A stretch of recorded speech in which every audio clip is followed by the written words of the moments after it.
Vidéo rapide pour répondre à la question qui a été posée dans le groupe WhatsApp. Une entreprise émet 100 euros d'actions, vous allez le voir quelque part ici, privilégié pour financer l'achat de 50 d'immobilisation. Quel est l'impact sur l'EV et l'equity value? Premier piège dans cette question, c'est les actions de préférence. Il y a certains d'entre vous qui pourraient considérer ça comme étant de l'equity, mais il faut savoir que c'est considéré comme étant de la dette ou de la quasi-dette.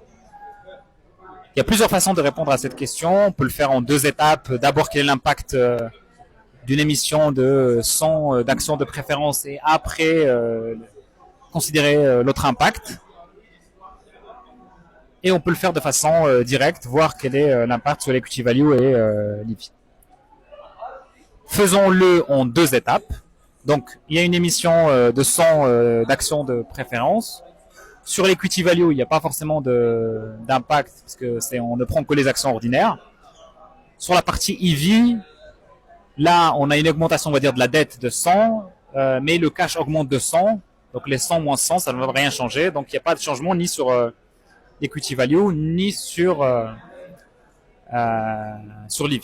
Maintenant, on passe à la deuxième étape. On va émettre 50%. On va utiliser 50.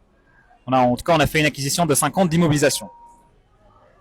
Alors, au niveau de l'equity, on va commencer par l'EV.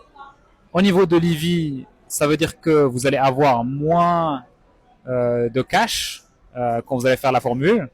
Et donc, c'est moins 50, ça veut dire qu'il y a plus 50 au niveau de l'EV. Au niveau de l'equity value, il n'y a aucun impact à ce stade. Donc rien à comptabiliser. Donc conclusion des deux opérations, vous avez plus 50 au niveau de l'EV et vous n'avez aucun impact sur l'equity value.